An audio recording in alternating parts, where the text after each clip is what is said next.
Hello everybody, JT Bear here on a beautiful day here in southern British Columbia, and I've decided it's a project day. Today I'm going to assemble my first, I guess it's a wicking bucket for the garden. I'm hoping to get a whole lot of peppers this year, so in theory, if they're well watered, that would help. Let's get started. As with so many things around my yard and garden, it all starts with a tote. I've got some drainage line. It's been laying around since my last attempt at this. I've got some grape vines there, well, twigs really, that'll make more sense in a couple minutes. I've got fresh compost, and I've got a roll of this landscape fabric. So, in theory, this should all come together quite nicely. There are a lot of excellent channels out there that have excellent versions of this, so don't by any means use mine as gospel. Please look around. You'll probably find ones that are more applicable to how you'd like to do things. I'm just doing this out of what I've got at hand because, hey, I'm cheap. What can I say? The first thing I learned on my adventure with these is I much prefer these drainage tubes to like bricks or rocks or anything. I had 2x4s down there once. They just allow for more water volume, and ultimately that's what this needs. So you can see I've lined the bottom of this tote with 3 pieces that pretty much fit. Just need to cut this so it'll slide down in there, and I can check my water level and top it up. That'll be easy enough. Save you the annoying sounds of that though. Thin plastic and a wiggly hacksaw blade, it's not a happy sound. Just take it on faith. Well, that was easy enough, but yeah, that was a really irritating sound. So at this point you're probably wondering what the grape twigs are for, piled up so neatly right there. It's kind of my understanding that it's best to separate the landscaping cloth from your retaining area by, I don't know, something that's basically not going to break down, and it's not going to smell too bad if it gets a little bit wet compared to everything else. So what I've got is I've got a compost covered with little grape twigs that haven't broken down over the years, and as you can see I've got plenty more to work with. Having finally gotten rid of that shed means I can finally tackle that. That's gonna be fun.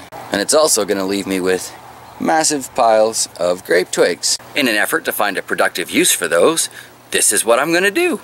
I'm basically just gonna carry on like this until I've got, you know, pretty decent layer in here, and then I'll grab the landscaping cloth. So by using the grape twigs, I've now added an extra probably 2 to 3 inches. I'm sure that's going to pack down once I get the soil weight and the compost on there, but it's still going to be a couple extra inches of reservoir in the bottom of my tote. Excellent. So with my landscaping cloth here, I think I'm just going to cut probably 2, maybe 3 times the length needed here and tuck it in like a blanket. I'll show you that in a second. Now I have learned in the past that forgetting to put a drainage hole in this can be death to your plants. Take my Brussels sprout video for example.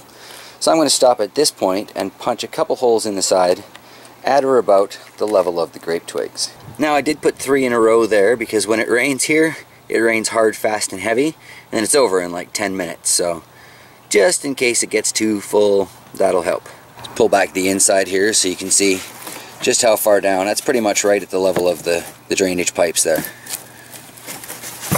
And I'll tuck that back in. Alright, well, now that I've decided where I'm going to put it and leveled it off, no easy feat in this backyard, I assure you, it's time to fill it up, and then this project is pretty much done because it's way too early for me to plant anything out here yet. But I'm getting excited because it's sunny. This is undoubtedly going to end up with quite a few friends lined up where the 2x4s are. It's a really nice sun there, and it's not exactly needed in the greenhouse because that's all fish tank and below growing level stuff. While for bigger jobs I would definitely prefer to use this little tumbling compost sifter I threw together. For this one, because I'm just digging a little bit out of the bottom there, I'm just going to use the top of this old fire pit. It's a good sturdy screen, works great, good exercise.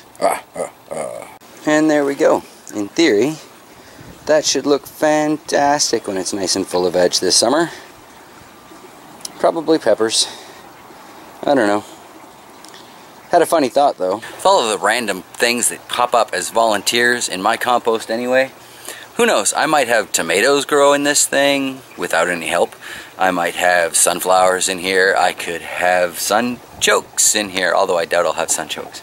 I could have all kinds of things. Maybe that wild buckwheat, which all seems to have kind of died by the shed there, so I'm kind of hoping it'll spring up somewhere else so we get another chance to find out what it is.